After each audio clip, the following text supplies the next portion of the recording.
What begins as an inexplicable fascination of a struggling farmer's loyal border collie with an abandoned limestone outcropping transforms not only into a discovery that turns his debt-ridden homestead into a closely guarded research facility, but also challenges everything modern science understands about our planet's geological history and the very origins of life itself. Before we jump back in, tell us where you're tuning in from. And if this story touches you, make sure you're subscribed, because tomorrow I've saved something extra special for you. Thomas Hargrove had always believed that hard work and determination were enough to keep a family legacy alive. His 180-acre property in the remote highlands of western Montana had been passed down through 4 generations of Hargroves, each caretaker adding their own chapter to the land's storied history. The weathered pine cabin that served as the farmhouse still contained the handcrafted furniture his great-grandfather had built during the harsh winter of 1912. The stone fence surrounding the original homestead plot still stood firm, a testament to his grandfather's meticulous craftsmanship during the difficult years of the Great Depression. But sentiment and history couldn't pay the mounting bills that threatened to end the Hargrove legacy once and for all. The changing climate patterns had wreaked havoc on Thomas's traditional growing cycles. Where his father had once harvested bountiful crops of wheat and barley, Thomas now faced increasingly unpredictable frost patterns, devastating summer hailstorms, and soil that seemed to grow more depleted with each passing season despite his best conservation efforts. The forecast for this year's harvest looked bleaker than ever. 3 consecutive seasons of below-average yields had depleted Thomas's financial reserves and maxed out his operating loans. The notification emails from the bank had taken on an increasingly urgent tone, with phrases like foreclosure proceedings and property auction appearing with alarming frequency. Thomas had calculated that without a miraculous turnaround, he had perhaps 5 months left before he would be forced to surrender the land that had defined his family for generations. The thought of being the Hargrove who lost everything kept him awake most nights, staring at the rough-hewn ceiling beams. As he mentally reviewed every possible solution, each seeming more desperate than the last. Should he lease portions of the land to the energy companies that had been sniffing around the region? Could he convert part of the property into some kind of tourism venture? Would selling off the most valuable equipment buy him enough time to turn things around? His only reliable companion through these troubled times was Cassidy, a 5-year-old border collie with exceptional intelligence even for her breed. Thomas's father had always maintained working dogs on the farm, but Cassidy was different. Her problem-solving abilities and intuitive understanding sometimes left Thomas wondering if she comprehended more about his situation than she could possibly express. On days when the weight of potential failure felt overwhelming, Cassidy would sense his mood and press her body against his leg, her expressive eyes seeming to convey both understanding and encouragement. She had become more than just a working dog. She was a faithful partner who seemed to share both the burden of the farm's struggles and the hope for its recovery. The local agricultural community, once a tightly knit support network, had thinned considerably as more family farms succumbed to economic pressures and climate challenges.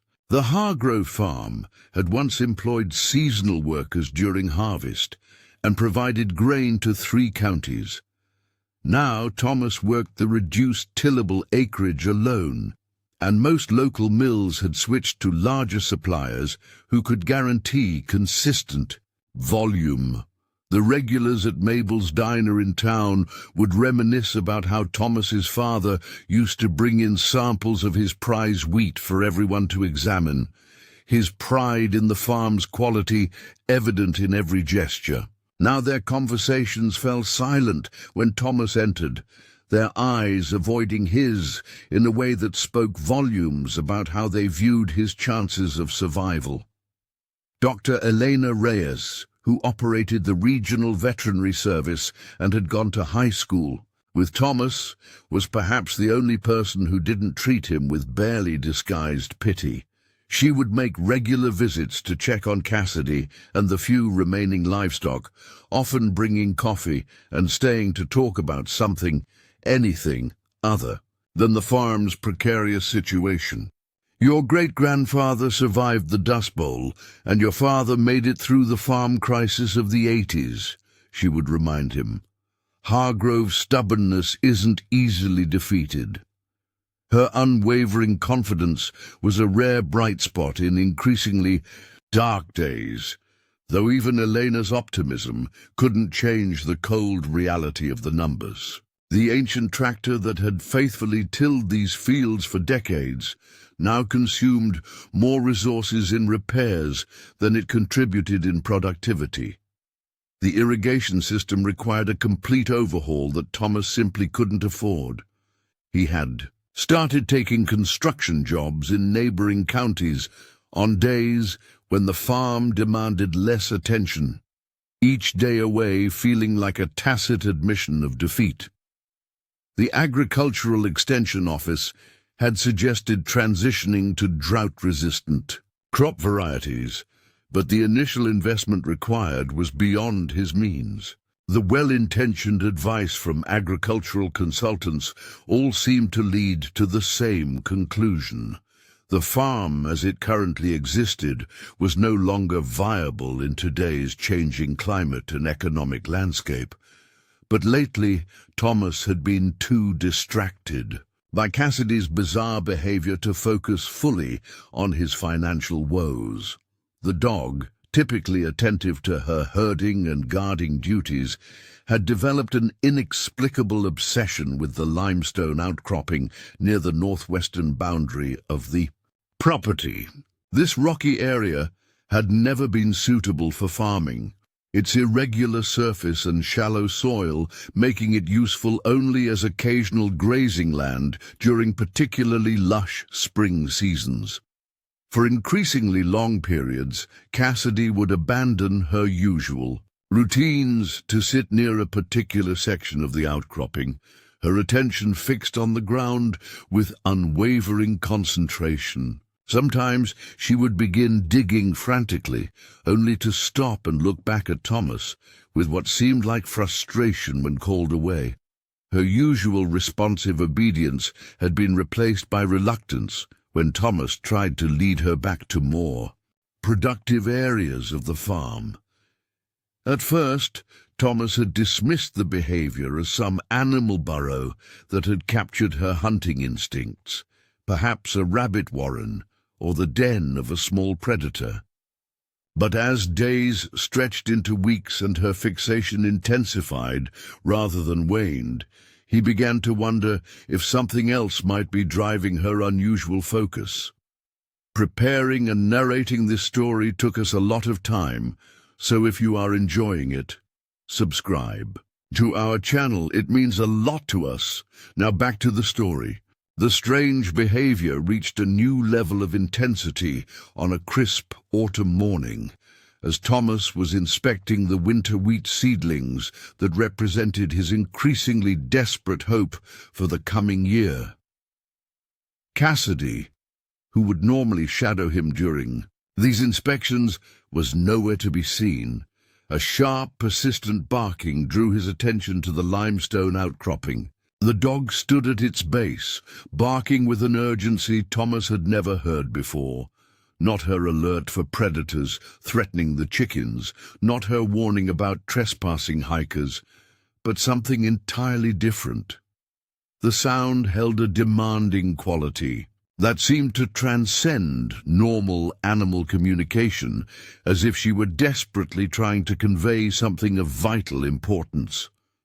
Thomas tried to ignore it at first, focusing on his task of assessing the wheat's germination rate, but Cassidy's barking only grew more insistent, echoing across the valley with increasing desperation.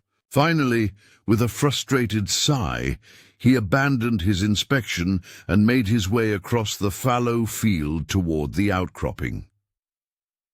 As he approached, he noticed something unusual.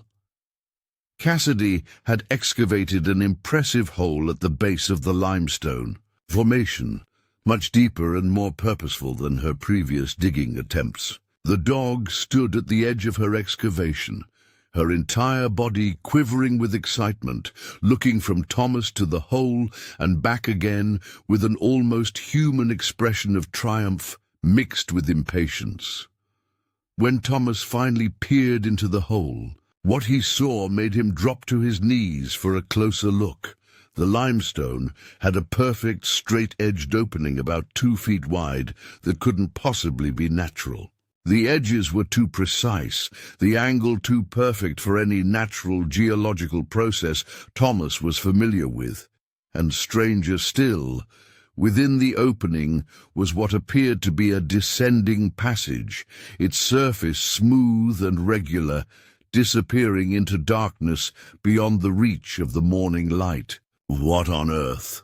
Thomas murmured, the farm's financial troubles momentarily forgotten as he stared at something that, by all rights, shouldn't exist on his property or anywhere else he knew of in the region's geological formations. Cassidy whined softly, pawing at the edge of the opening as if urging him to investigate further. Thomas pulled out his phone and switched on its flashlight, directing the beam into the passage. The light revealed unnaturally smooth walls, extending downward at a gentle angle, the surfaces bearing faint but distinct patterns that resembled nothing he had ever seen in natural rock formations. Thomas's hands trembled slightly as he took several photos, his mind racing with questions. Was this some forgotten mining operation from the region's early days? But the construction seemed too precise, too methodical for 19th century techniques. Could it be some natural phenomenon he'd never heard of? The geological impossibility of what he was seeing made that explanation seem equally unlikely. He remembered Elena mentioning that her cousin worked with the State Geological Survey.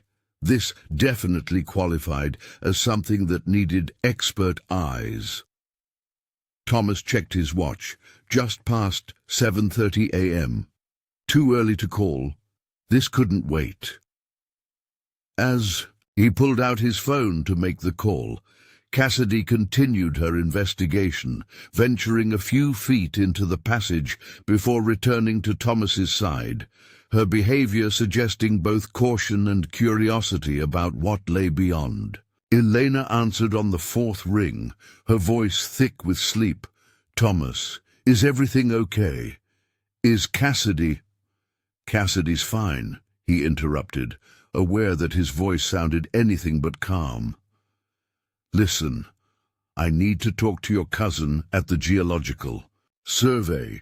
Cassidy found something on my property, some kind of passage cut into the limestone outcropping. It's not natural, Elena. It can't be. The construction is too perfect."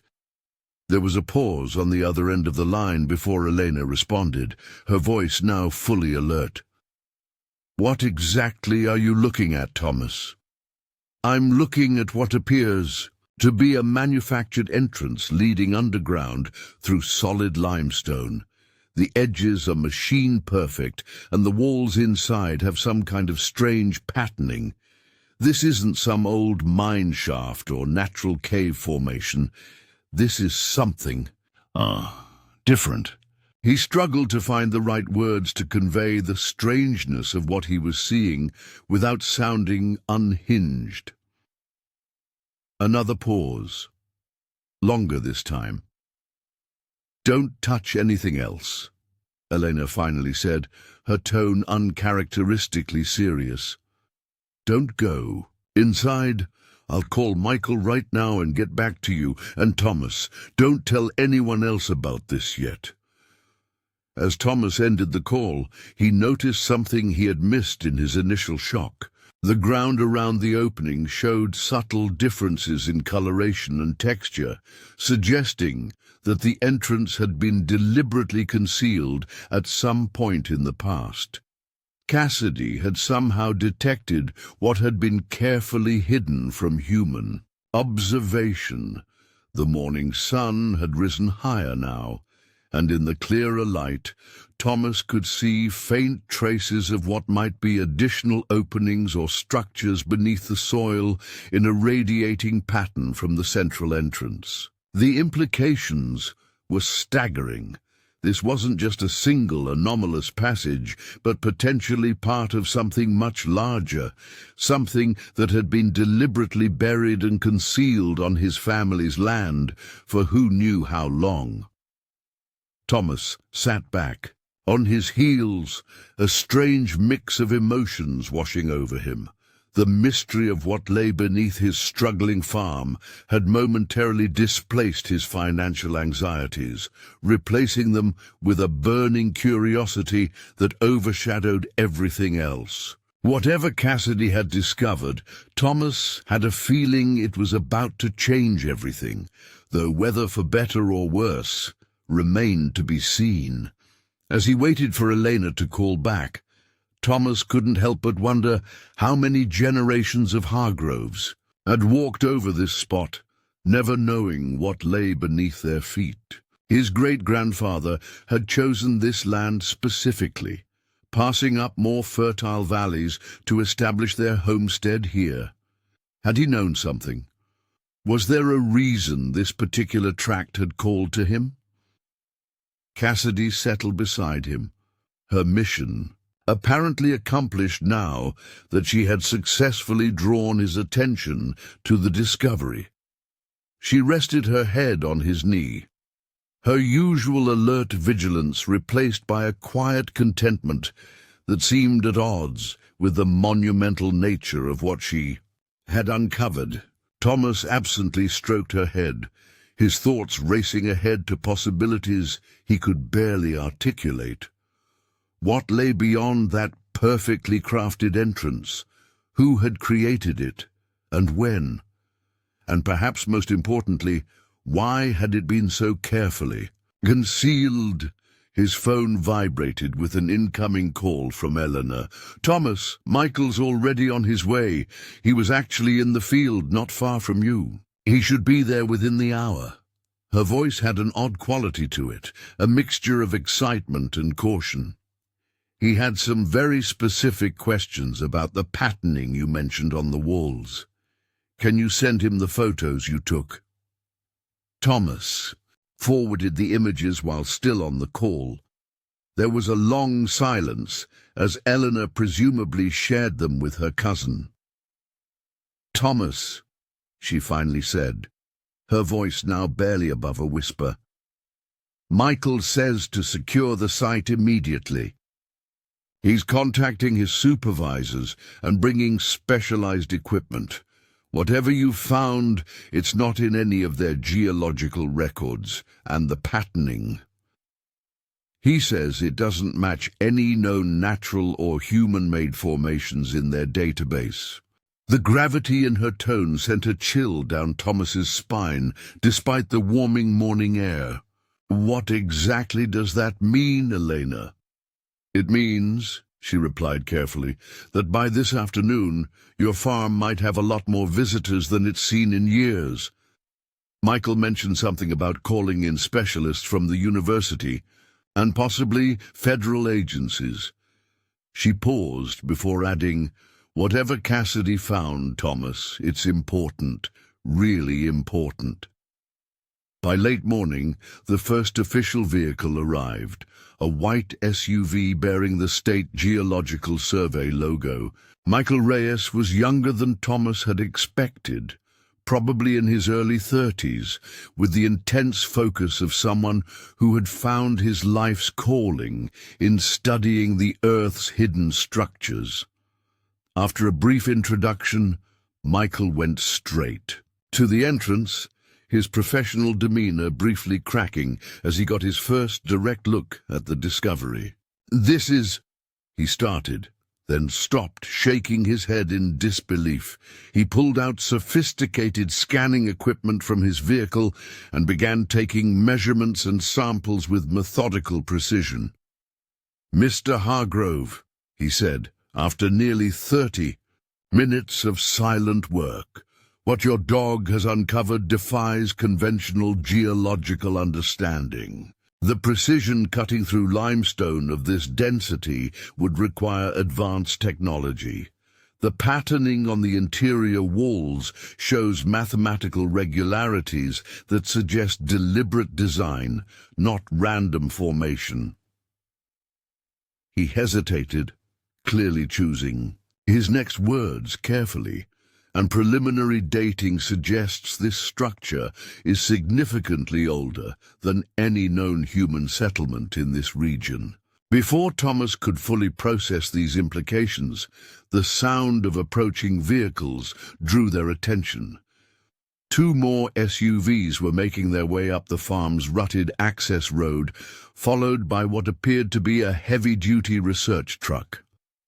Michael straightened up, his expression shifting from scientific fascination to something more guarded. "That would be my supervisors," he said, "along with specialists from the university's Advanced Materials Lab." He glanced at Thomas with unexpected sympathy. "Mr. Hargrove, I should warn you, this discovery is likely to complicate your life considerably in the short term." As the vehicles parked and serious-looking individuals with various pieces of equipment began to emerge, Cassidy pressed against Thomas's leg, her earlier excitement now replaced with watchful caution. Whatever she had discovered, it was clear that the quiet, struggling Hargrove farm was about to become the center of intense scrutiny. By mid-afternoon, Thomas could barely recognize his own property.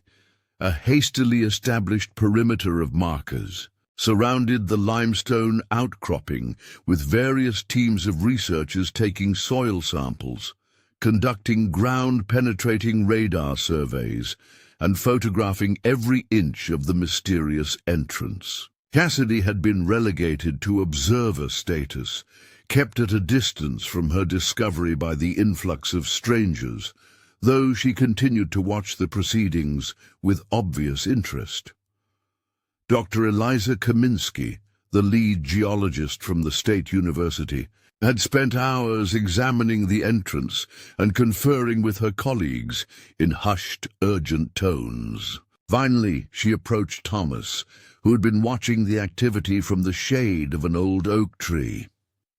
"Mr. Hargrove," she said without preamble, "we're dealing with something unprecedented here."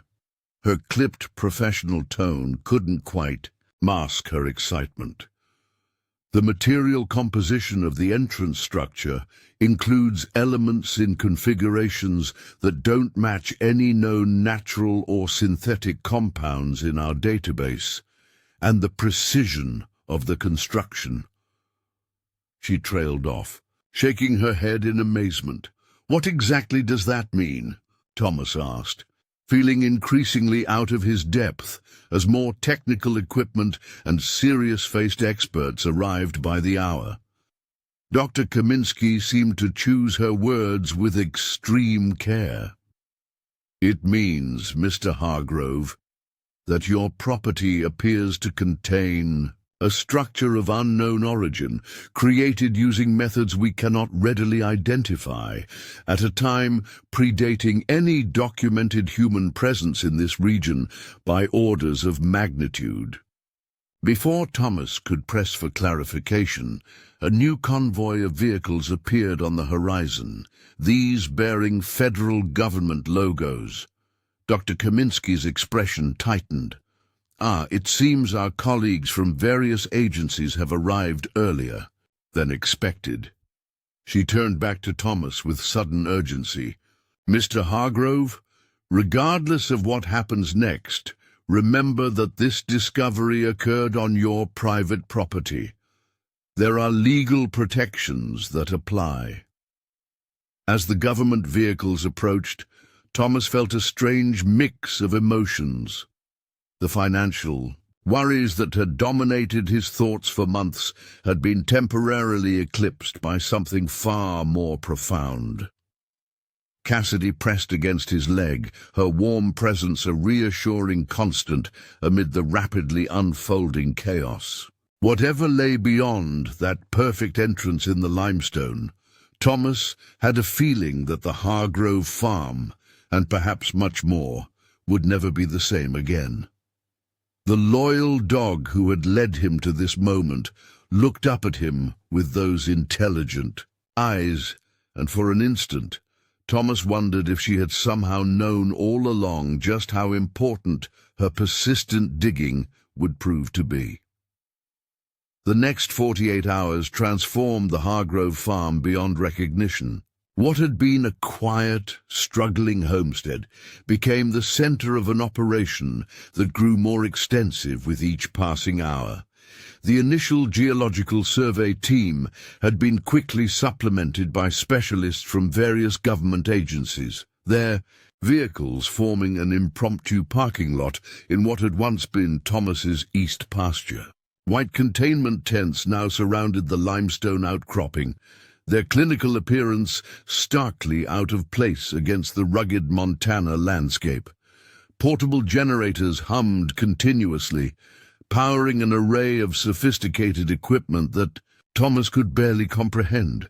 Security personnel established checkpoints along his property boundaries, politely but firmly turning away curious locals and the occasional news van that had somehow caught wind of the unusual activity. Thomas found himself in the surreal position of being simultaneously the property owner and an outsider. He was permitted to observe certain aspects of the investigation, but was required to sign an expanding series of confidentiality agreements before being briefed on any findings. Each new document contained increasingly severe language about national security implications and penalties for unauthorized disclosure. "You understand the necessity for operational security, Mr. Hargrove," explained Dr. Raymond Whitmore, who had arrived on the second day and promptly assumed leadership of the entire operation. His Department of Energy credentials had clearly trumped the authority of the university researchers and State Geological Survey team. "We're dealing with a discovery of potentially unprecedented significance." Thomas had nodded, signing where indicated while trying to suppress his growing unease about the government's rapid takeover of his land. The bank's foreclosure threat suddenly seemed like a distant, almost quaint concern compared to the battery of federal agencies now taking a keen interest in his property. Cassidy had been subjected to her own form of scrutiny. A team of veterinarians and animal behavior specialists had conducted a series of examinations and tests, trying to determine how she had detected what sophisticated geological surveys had somehow missed. The dog submitted to these indignities with surprising patience, though she refused to stray far from Thomas's side whenever possible. Her sensory capabilities are extraordinary, but within established canine parameters, the lead veterinary scientist had reported. What's remarkable is her behavioral response to the stimulus, the persistence and problem-solving approach she displayed in exposing the entrance indicates cognitive processing well beyond typical canine patterns. In layman's terms, Thomas, who thought but didn't say, Cassidy was smart enough to recognize the importance of what she'd found and determined enough to make someone pay attention.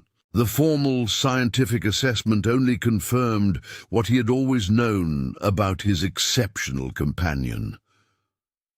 On the evening of the third day, Thomas sat on the porch of his cabin, watching the floodlights illuminate the research zone as teams worked around the clock.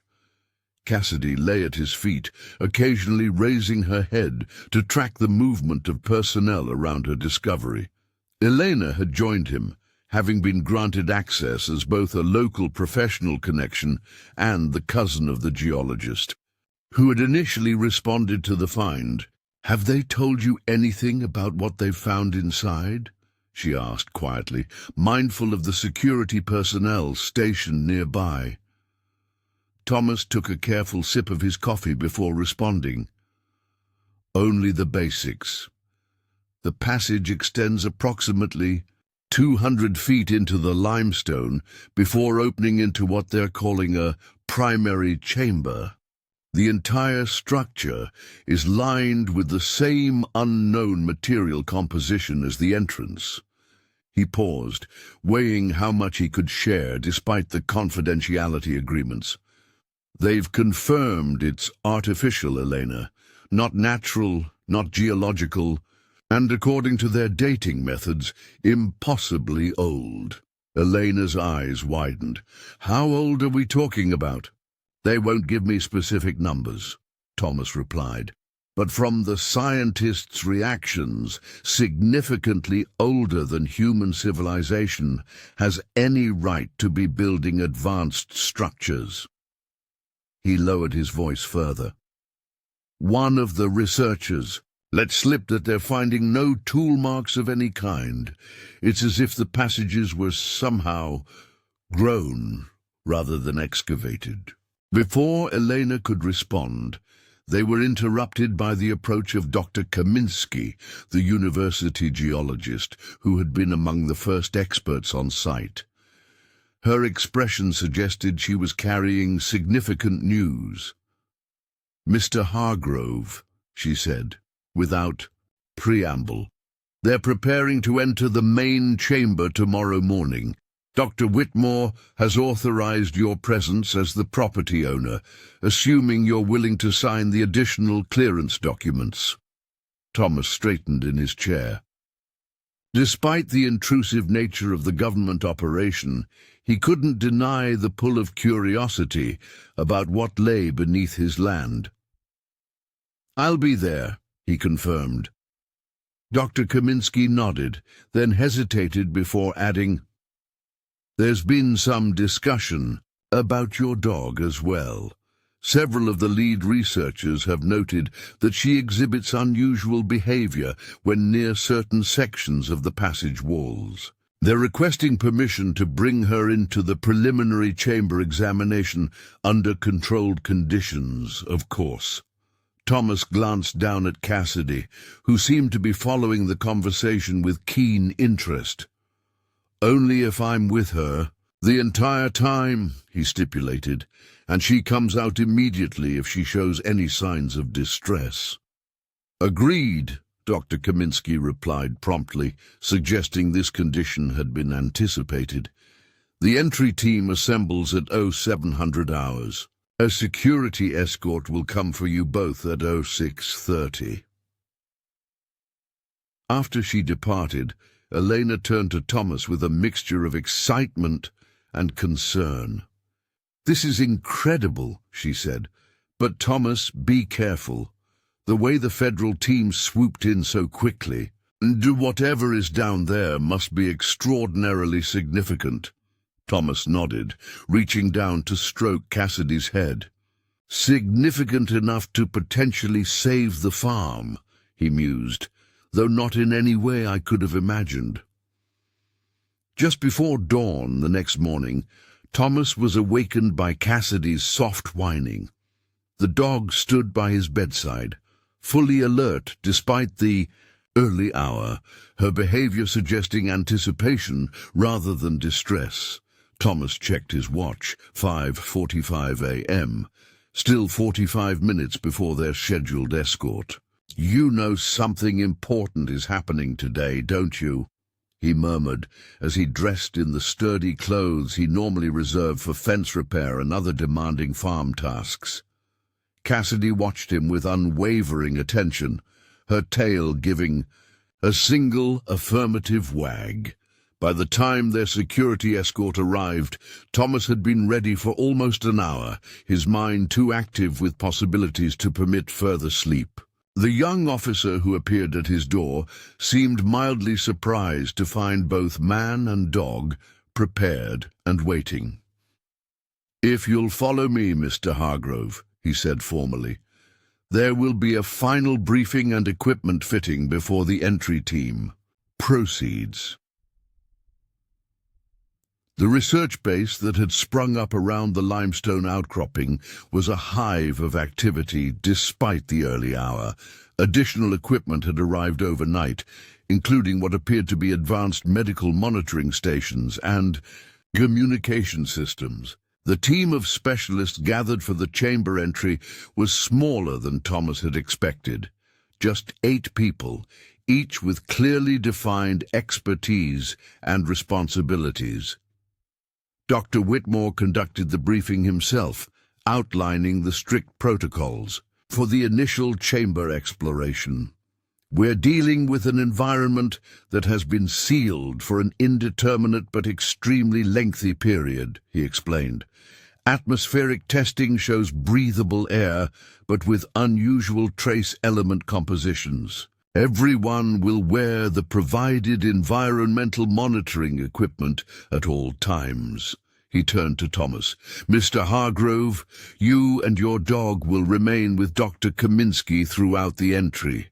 You are present as the property owner, and because of your dog's demonstrated sensitivity to aspects of the structure that our instruments are still struggling to fully analyze.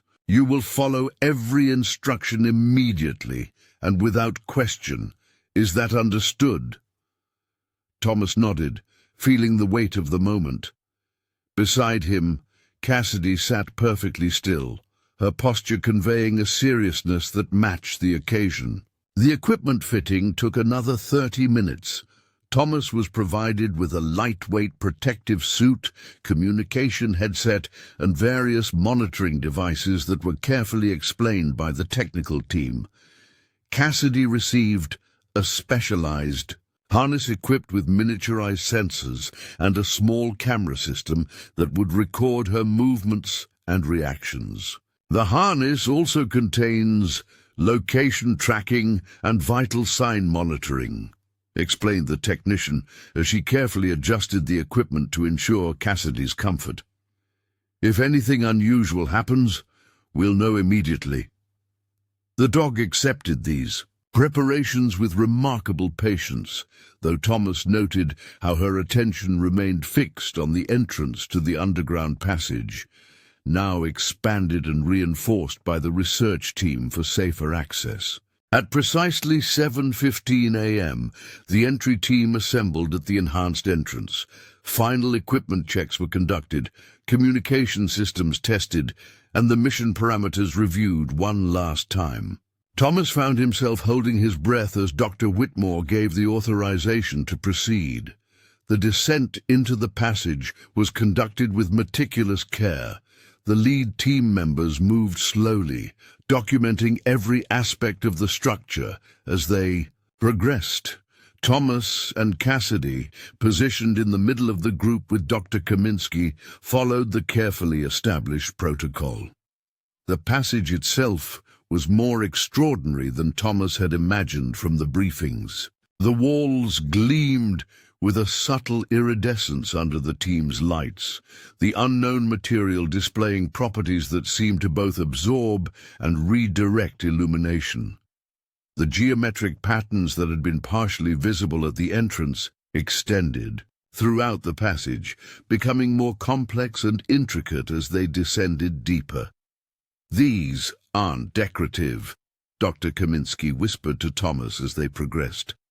"The mathematics team believes they're functional, possibly a form of information storage or transmission system beyond our current understanding." Cassidy moved with unusual deliberation, occasionally pausing to investigate specific sections of the walls.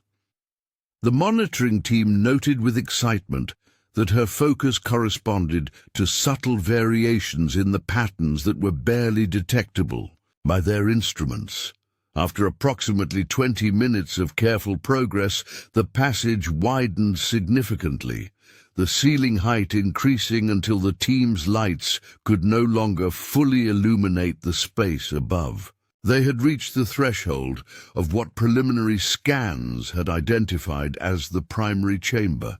Dr. Whitmore raised his hand, halting the group. "Full spectrum scanning before we proceed," he ordered. Multiple team members deployed sophisticated sensing equipment, methodically sweeping the area ahead.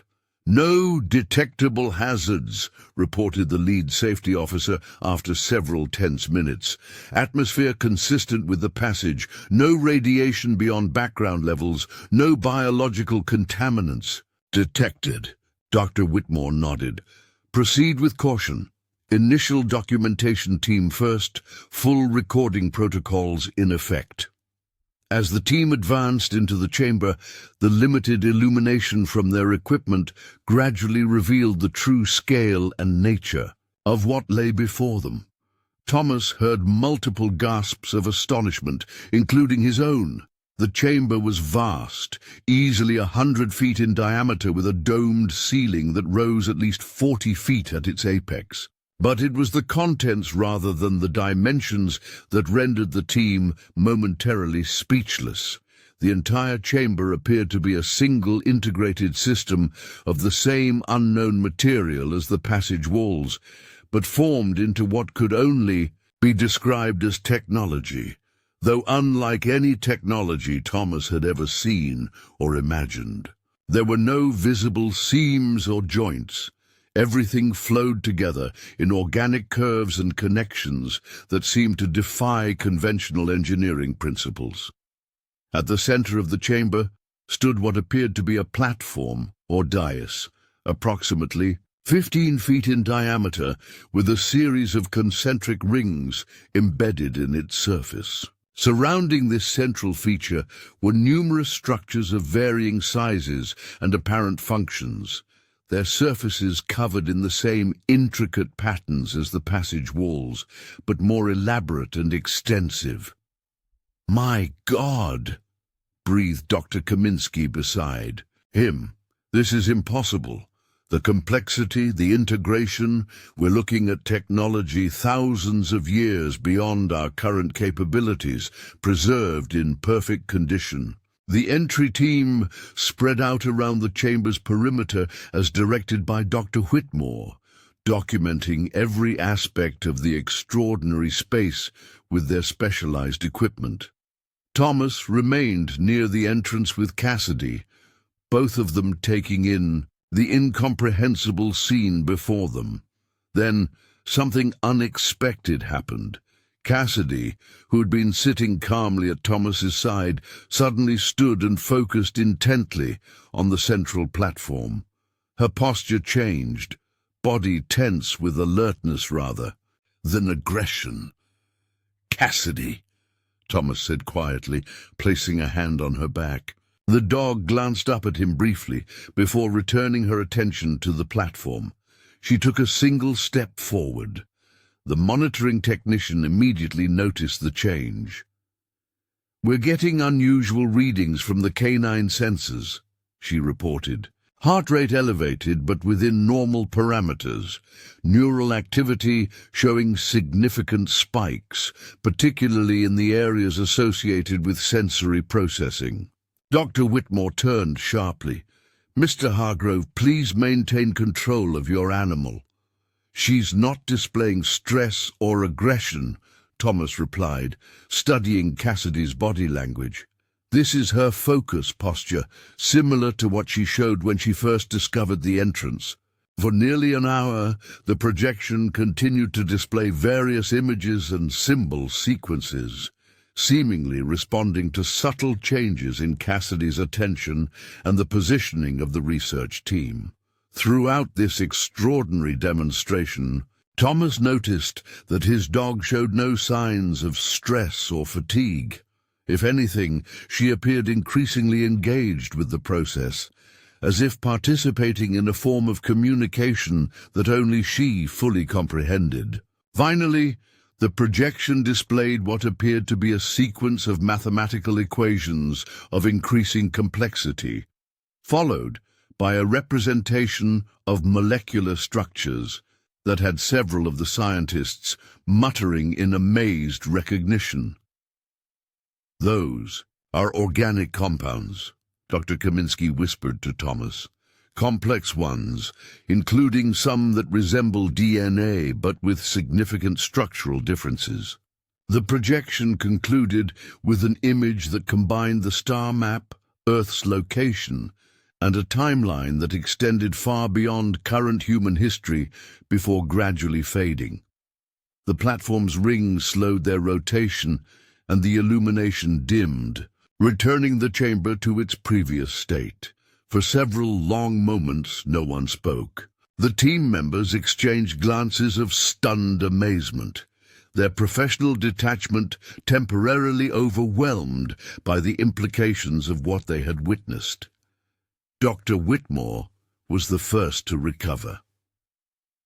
"Full documentation of everything we've just observed," he ordered. "I want multiple redundant recordings of the entire sequence. Analysis teams will begin work immediately upon our return to the surface." He turned to Thomas and Cassidy, his expression a complex mixture of scientific excitement and careful assessment. "Mr. Hargrove, it appears your dog has facilitated first contact with a technological system of extraordinary sophistication and unknown origin. We will need both of you to remain available for further investigation." Thomas nodded, still processing the magnitude of what had just occurred. Beside him, Cassidy had resumed a more relaxed posture, though she continued to watch the central platform with evident interest. "What happens now?" Thomas asked, glancing around at the chamber that had lain hidden beneath his family's land. For generations, Dr. Whitmore's response was measured but candid.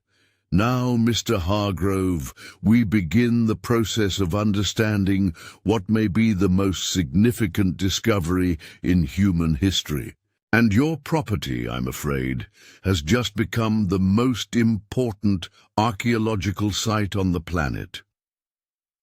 As the team prepared to return to the surface, Thomas knelt beside Cassidy, gently adjusting her sensor harness. "You knew all along, didn't you?" he murmured softly. "Somehow you sensed this was here, waiting to be found." The dog met his gaze with those intelligent eyes that had always seemed to understand more than should be possible. In that moment, Thomas had the distinct impression that Cassidy had not just discovered the chamber by accident. She had somehow been drawn to it, perhaps even guided to ensure its revelation at precisely this moment in time. The ascent through the passage was conducted with the same careful protocol as the entry, though the team's conversations now buzzed with excited scientific discussion about what they had witnessed. Thomas noticed that several of the researchers kept glancing at Cassidy with expressions of newfound respect and curiosity. Upon reaching the surface, they emerged into bright midday sunlight and a dramatically transformed situation. During their hours underground, the research base had expanded significantly. Additional military personnel had established a more formal security perimeter, and several new specialized research vehicles had arrived, their satellite uplinks already deployed and active. Dr. Whitmore was immediately approached by a group of senior officials who had evidently arrived during the chamber exploration. Their brief but intense conversation concluded with Dr. Whitmore gesturing toward Thomas and Cassidy.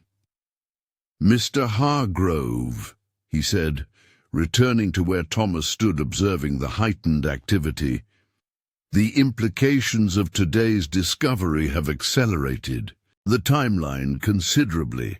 A formal governmental oversight committee has been established and is en route.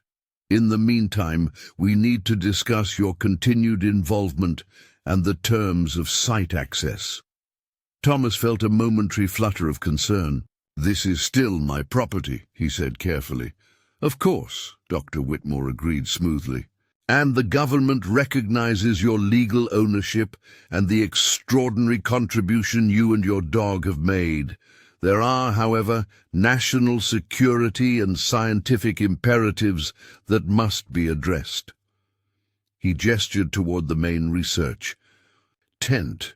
"If you'll join us, there are some people who would like to discuss a formal arrangement that I believe will address both your personal interests and the greater scientific need."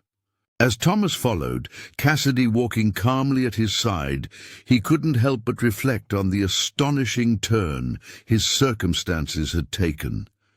Just days ago, he'd been a struggling farmer facing imminent foreclosure, his family legacy on the brink of being lost forever.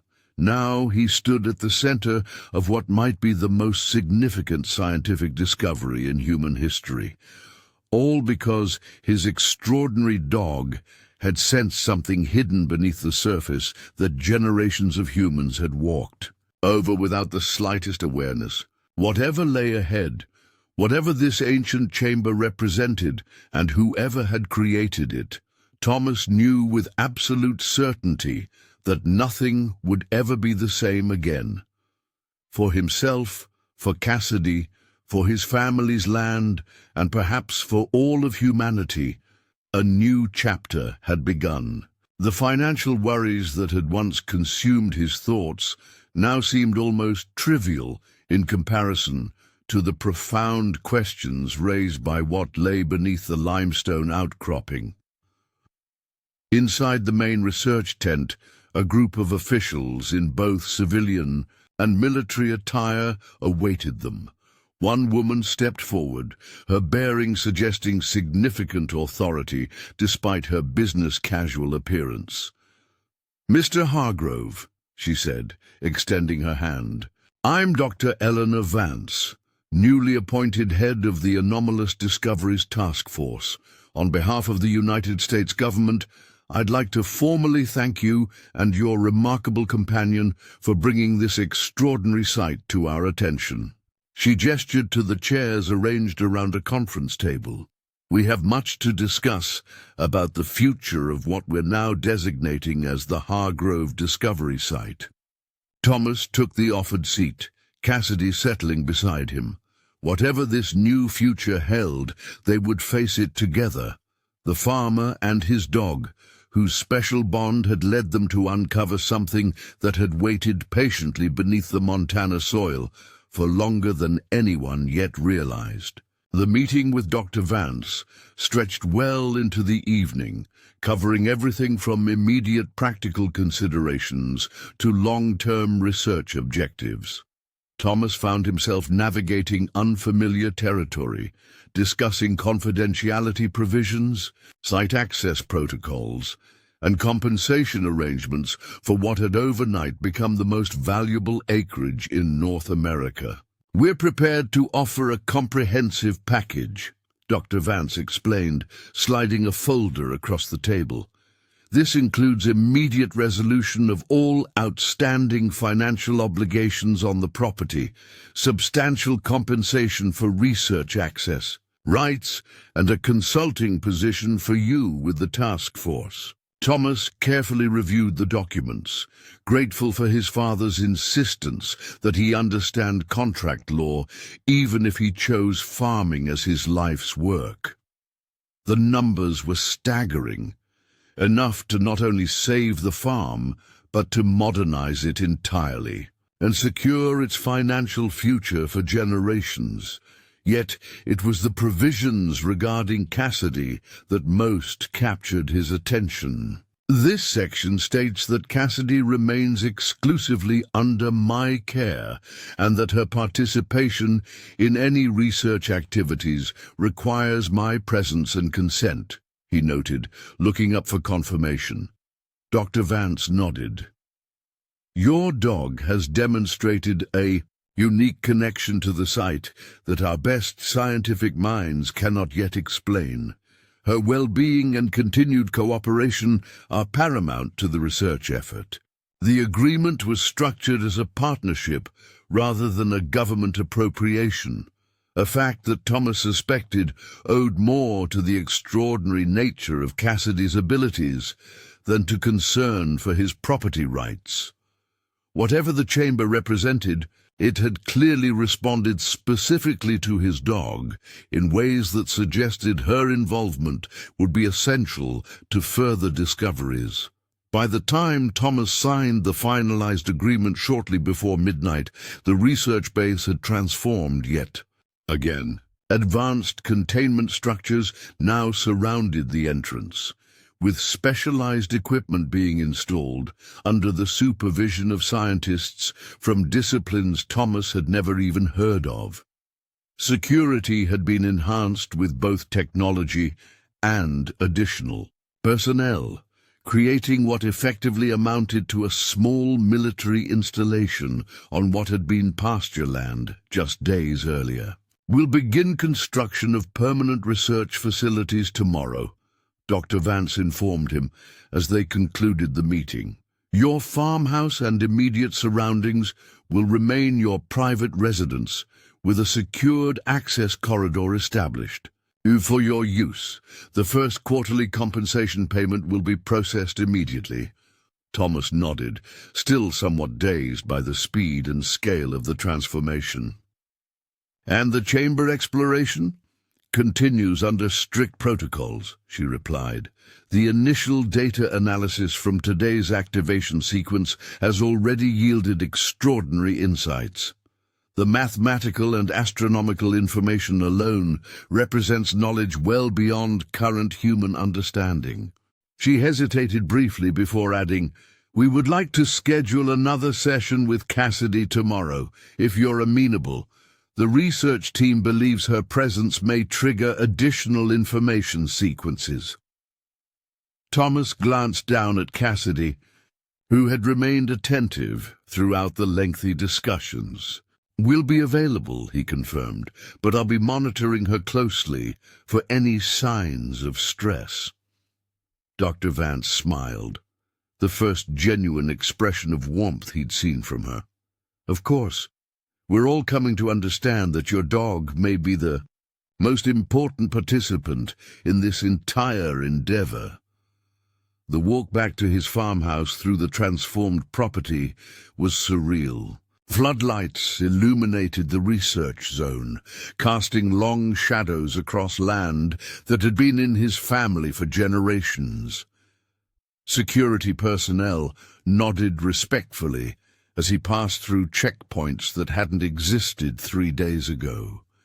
The distant hum of generators and equipment created a background noise utterly foreign to the rural quiet he had known all his life. "Quite a change, isn't it, girl?" he murmured to Cassidy as they crested the small rise that offered a view of the entire operation. The dog gazed out at the activity below, her expression inscrutable yet somehow thoughtful. Inside the farmhouse, now, the only structure within the security perimeter that wasn't part of the research operation, Thomas found evidence of careful but thorough examination. Nothing had been damaged or removed, but the subtle signs of professional searching were unmistakable. He wasn't surprised. Given the significance of the discovery, the authorities would naturally want to determine if his family had possessed any knowledge of what lay beneath their land. They would find nothing, of course. Whatever the chamber represented, it had remained perfectly hidden until Cassidy's inexplicable awareness had revealed its presence. Thomas wondered how many generations of Hargroves had walked above it. Never. Suspecting the extraordinary secret beneath their feet. Sleep proved elusive that night, despite his physical and mental exhaustion. Thomas lay awake, his mind racing with questions about what the chamber might represent and how it would change everything he had ever known or planned. Cassidy remained unusually alert as well, occasionally moving to the window to gaze out at the illuminated research base before returning to her position beside his bed. At precisely 7 a.m., a polite but firm knock at the door announced the arrival of their security escort for the day's activities. Thomas had barely finished his coffee, though he'd been awake for hours. "Mr. Hargrove?" the officer greeted, informally. "Dr. Vance and the research team are ready to begin the second chamber exploration whenever you and your dog are prepared." The research base operated with military precision despite being primarily staffed by civilians. As Thomas and Cassidy were escorted through the complex, he noted significant overnight expansions. Specialized equipment continued to arrive along with personnel whose expertise clearly spanned numerous scientific disciplines. The command center had evolved into a sophisticated operation with multiple communication stations and real-time data analysis capabilities. Dr. Vance met them near the chamber entrance, now reinforced with advanced structural supports and environmental controls. "Good morning, Mr. Hargrove," she greeted him. "We've completed preliminary analysis of yesterday's activation sequence and established enhanced monitoring protocols for today's session." She knelt briefly to Cassidy's level, studying the dog with evident fascination. "And good morning to you as well. You've quite turned the scientific community upside down, you know." As they prepared to enter the chamber, Thomas noticed several new faces among the research team, including individuals whose credentials identified them as specialists in xenobiology, advanced mathematics, and theoretical physics. The security contingent had also been enhanced, with armed personnel now stationed at intervals throughout the passage. "Is all this security really necessary?" Thomas asked quietly as they began their descent. Dr. Vance's expression remained neutral. "We're dealing with technology of unknown origin and capabilities far beyond our current understanding.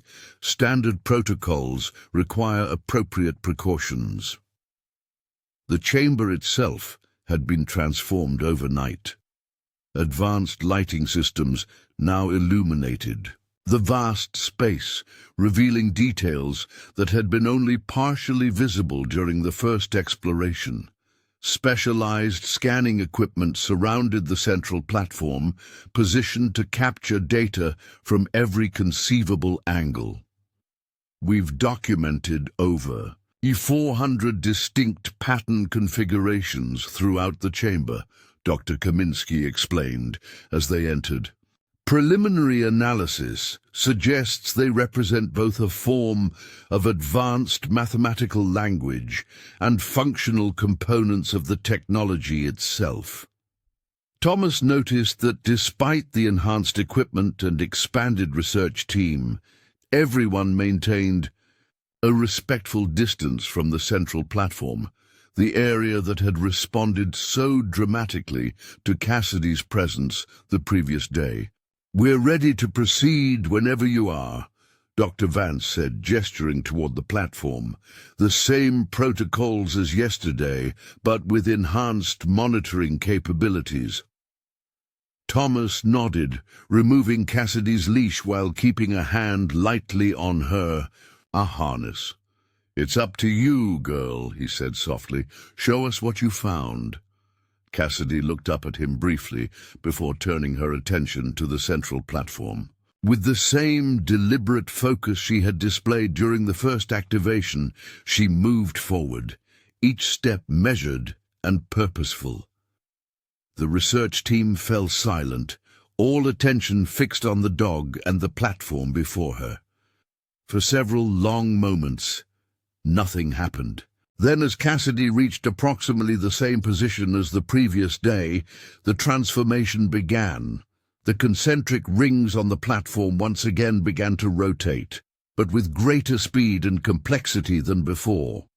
The illumination that emerged was more intense, shifting through a spectrum of colors before stabilizing into the same soft blue glow. But this time, the activation extended beyond the central platform. Throughout the chamber, various structures began to illuminate, patterns flowing across their surfaces in synchronized sequences. "Total system activation," breathed one of the senior researchers.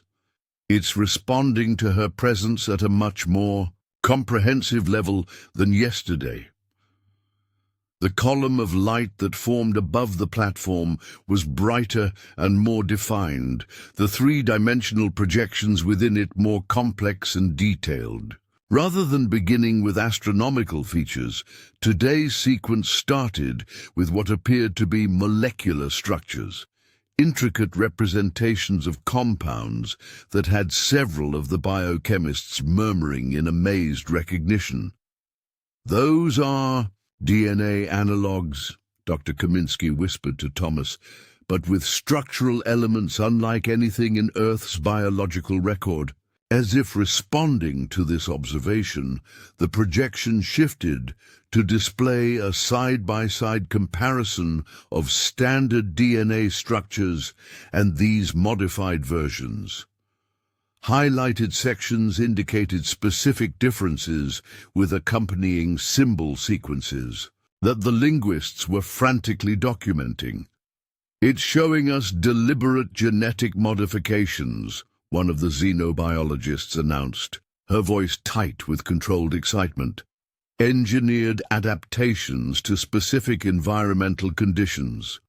The projection continued, displaying what appeared to be an evolutionary sequence, a progression from recognizable Earth species through stages of modification and enhancement. With growing astonishment, Thomas realized that the final forms, in several of these sequences, resembled modern canines, with specific emphasis on neural structures and sensory capabilities. "They engineered them," Dr. Vance said quietly beside him, "created enhanced sensory capabilities in certain animal populations, capabilities specifically designed to detect and interact with their technology." Thomas looked down at Cassidy, who sat calmly before the projection, her attention focused on the changing displays, as if she understood precisely what was being revealed. "You're saying they modified dogs to find their hidden installations?" "Not just find them," Dr. Kaminsky interjected, pointing to new projections showing neural pathways and activation patterns to communicate with them. The enhanced structures we're seeing would create specific sensory and cognitive capabilities that align perfectly with the operational patterns of this technology. The implications were staggering. Whatever civilization had created the chamber had also engineered specific genetic lineages to interact with their technology, lineages that had apparently persisted through countless generations to modern times. Cassidy wasn't just accidentally compatible with the chamber's systems. She was the product of deliberate design, carrying genetic modifications specifically created to enable the kind of interaction they were now witnessing. As if confirming this assessment, the projection shifted to display a detailed analysis of canine genomics, highlighting specific gene sequences with corresponding symbols. Multiple sections were emphasized with connection patterns indicating their relationship to sensory processing and neural architecture. "They're giving us a manual," gasped one of the geneticists, "showing us exactly which genetic markers to look for in contemporary populations." The projection continued for nearly 2 hours, cycling through increasingly detailed information about genetic engineering, sensory enhancement, and the biological interface mechanisms that allowed certain species to detect and interact with the advanced technology. Throughout this extraordinary demonstration, Cassidy remained focused and calm, occasionally tilting her head or shifting position as if responding to aspects of the information being presented. Finally, the projection transitioned to what appeared to be a global map highlighting specific locations, dozens of points distributed across every continent, each marked with symbol sequences that suggested classification categories. "Other installations," Dr. Vance murmured. "A worldwide network." The map zoomed in on the North American continent, displaying more detailed information about several locations, including the Hargrove farm site. Symbol sequences beside each location varied significantly, suggesting different functions or capabilities. "They're not all the same," noted one of the senior researchers. "Different types of installations with specialized purposes, forming an integrated global system." As the projection began to fade, signaling the end of the sequence, a final image appeared, what looked unmistakably like a key or activation protocol associated with a location approximately 200 miles south of their current position. "That's in Wyoming," Thomas said, recognizing the topographical features, "near the Medicine Bow Mountains." The projection confirmed his assessment, displaying more precise coordinates before finally dissipating as the platform's activity gradually subsided. The chamber returned to its passive state, though the previously activated patterns continued to glow faintly throughout the space. For several long moments, no one spoke. The research team examined the Wyoming landscape unfolded beneath them. As the helicopter formation approached the coordinates extracted from the chamber's projection, unlike the gentle rolling hills of Thomas's Montana farmland, this terrain featured dramatic rock formations and dense pine forests cut through by mountain streams. The rugged beauty of the wilderness stood in stark contrast to the high-tech operation now descending upon it. From the air, Thomas could discern nothing unusual about their destination, no visible structures or anomalous features that might indicate the presence of an ancient installation. Yet as they began their final approach, he noticed Cassidy's demeanor shift subtly. The dog's attention focused intently on the landscape below, her posture alert but calm, reminiscent of how she had behaved near the limestone outcropping on their farm. "She senses something," Thomas said to Dr. Vance, who sat across from him reviewing data on a specialized tablet. "The same way she did back home." Dr. Vance immediately activated her communication link. "All teams, be advised, we have confirmation of site validity. Canine subject is displaying characteristic awareness response." The lead helicopter touched down in a small clearing, approximately half a mile from the precise coordinates, with the others landing in a defensive perimeter formation. Within minutes, the expedition team had deployed, establishing a secure base camp with remarkable efficiency. Advanced scanning equipment was immediately activated, sweeping the surrounding area for any detectable anomalies. "Initial readings show nothing unusual," reported the lead technical specialist, a former NASA engineer named Dr. Abrams. Ground composition is consistent with regional geology. No electromagnetic signatures beyond background levels. No radiation anomalies. Dr. Vance nodded, unsurprised. The Montana installation was similarly undetectable until specific access was initiated. Proceed with ground team deployment, standard search pattern, but give priority to the K-9's indications.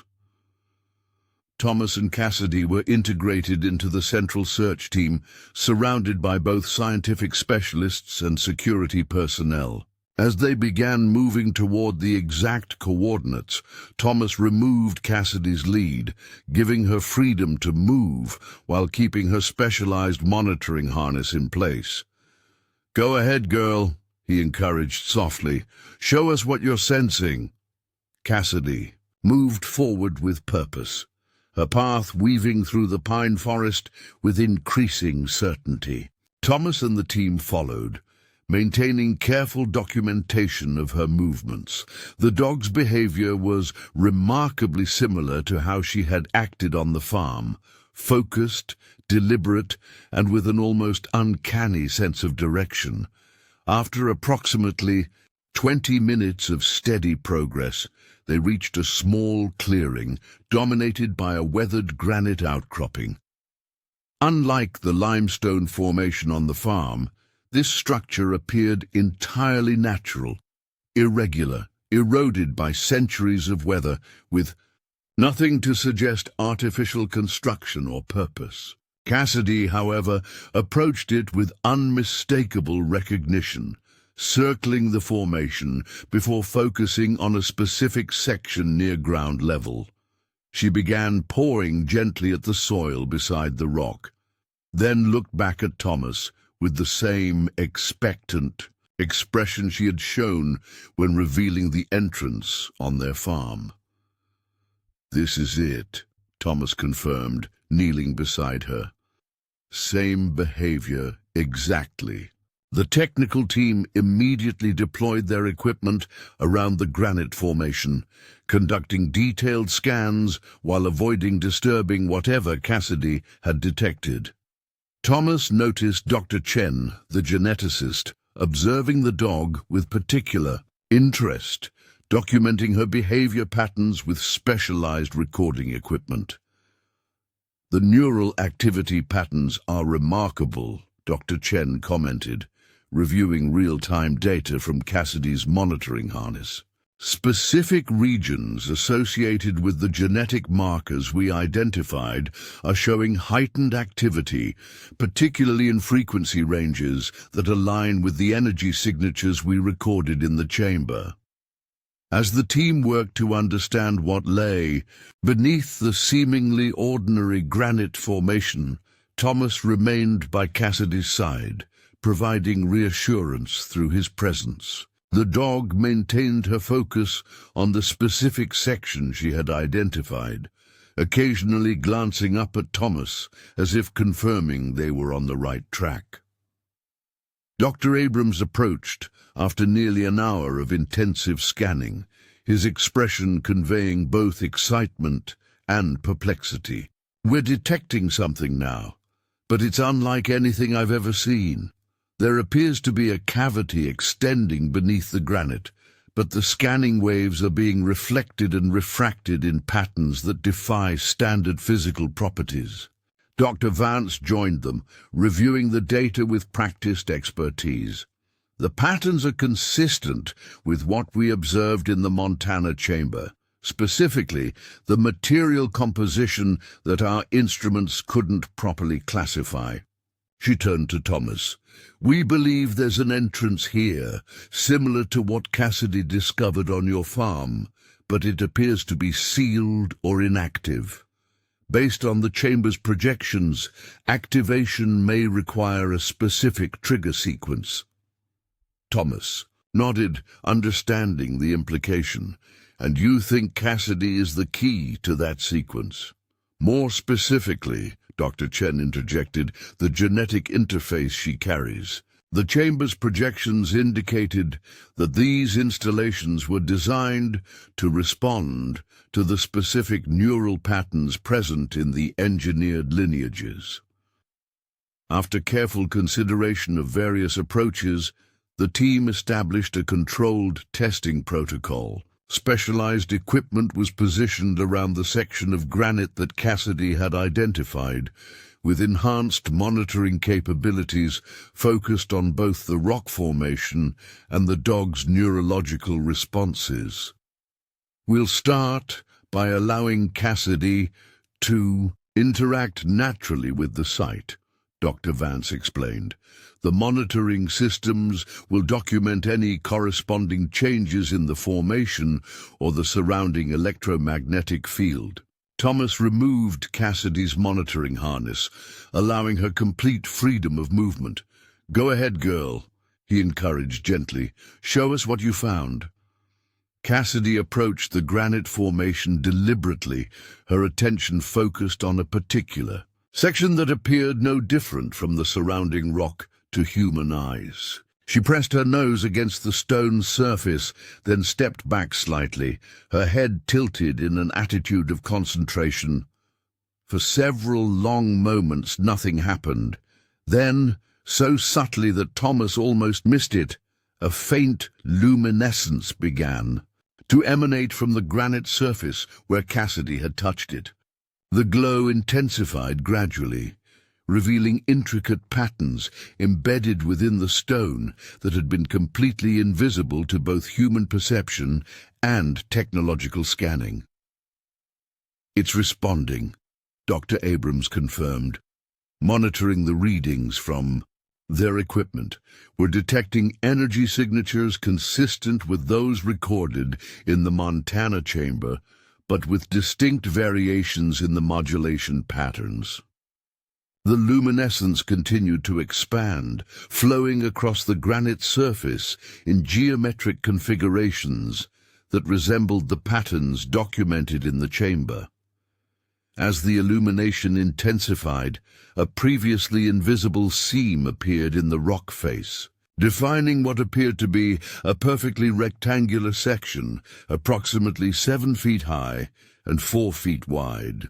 Cassidy backed away slightly, watching the transformation with alert interest, but showing no signs of distress or confusion.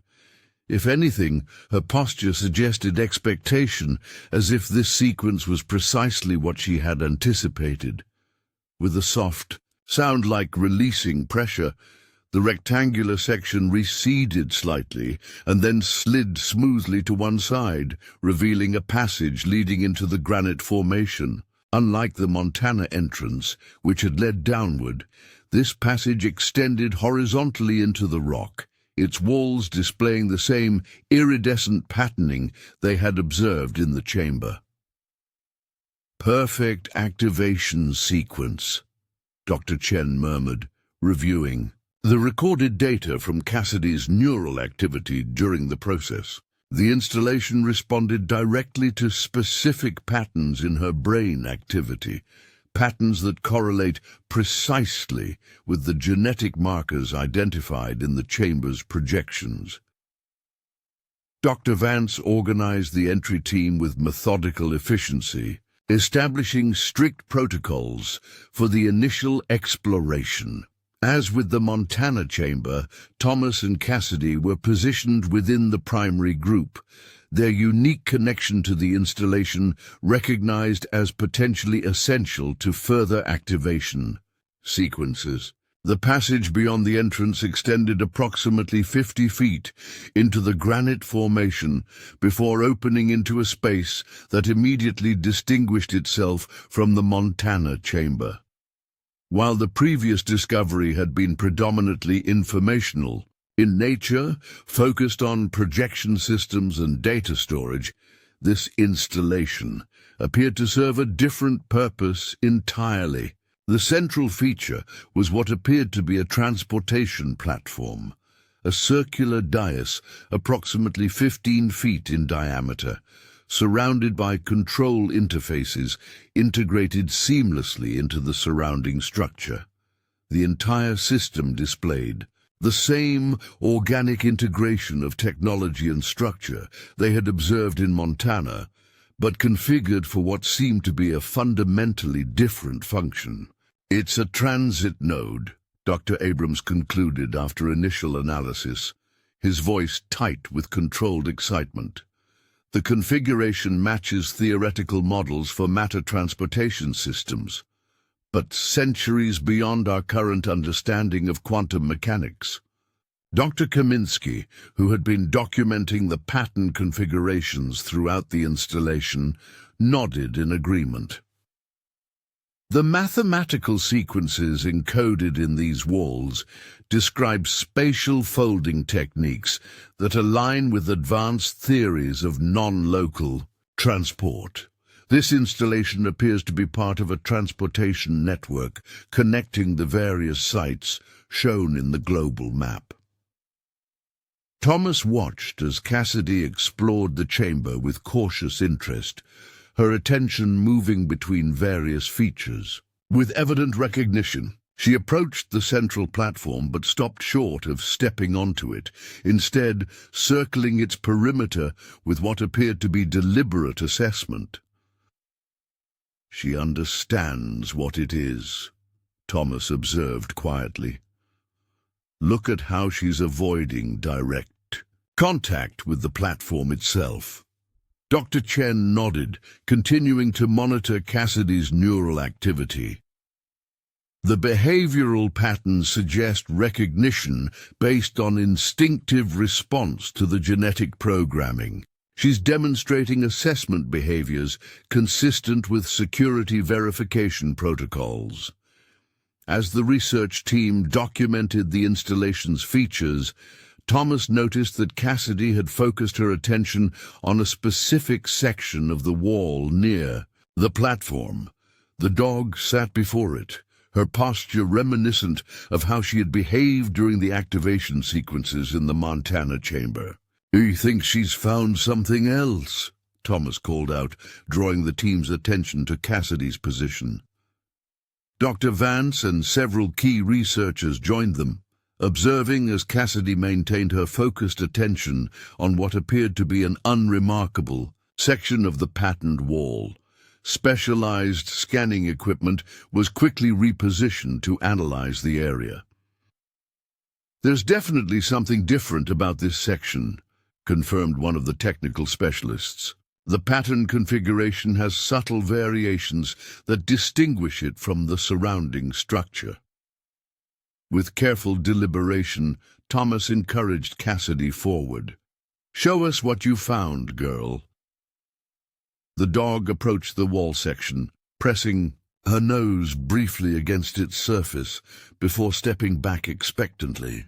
As with the entrance, a subtle luminescence began to emanate from the contact point, spreading outward to define a distinct panel within the wall. The illumination intensified, revealing an interface unlike anything they had seen in the Montana chamber.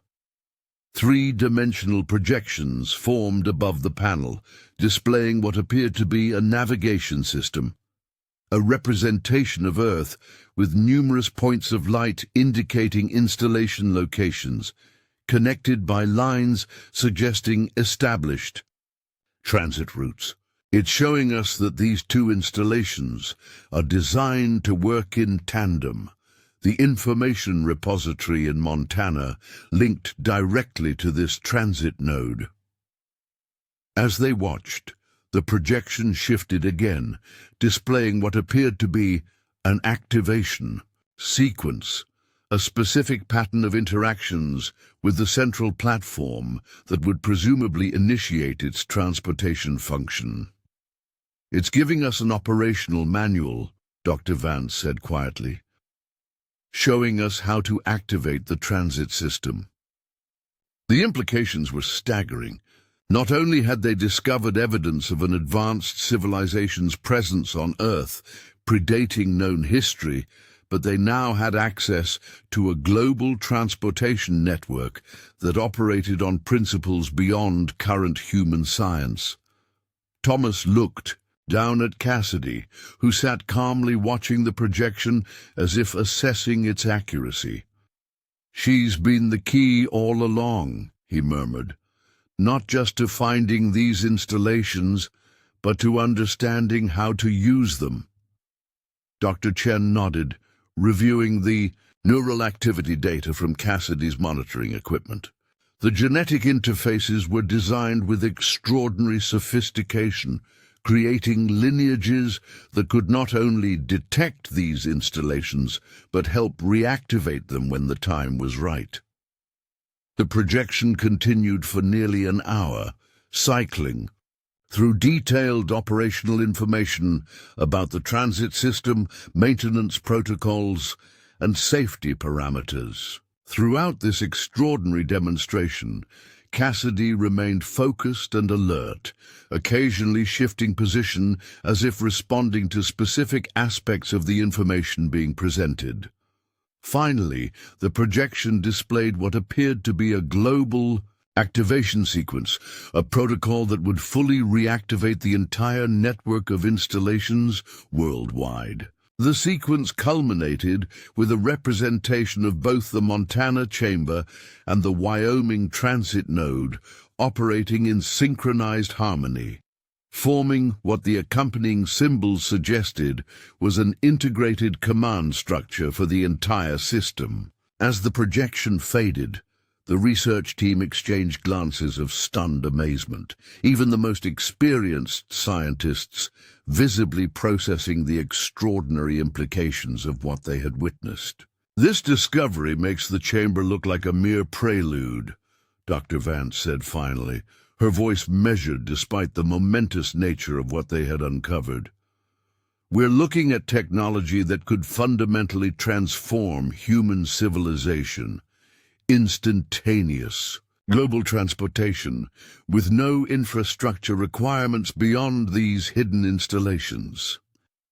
Thomas knelt beside Cassidy, checking her for any signs of fatigue or stress. As with the chamber interactions, the dog appeared entirely normal, if perhaps a bit proud of her role in the remarkable discovery. "What happens now?" Thomas asked. Looking up at Dr. Vance, she considered the question carefully before responding. "We proceed with methodical documentation and analysis. The activation of the transit system would represent a technological leap of incalculable significance and potential risk. Every aspect must be thoroughly understood before any operational testing could be considered." Her expression softened slightly as she looked at Cassidy. "But one thing is abundantly clear. Your dog represents our most important connection to this technology. The genetic interface she carries is the key to not just finding these installations, but safely activating and utilizing them."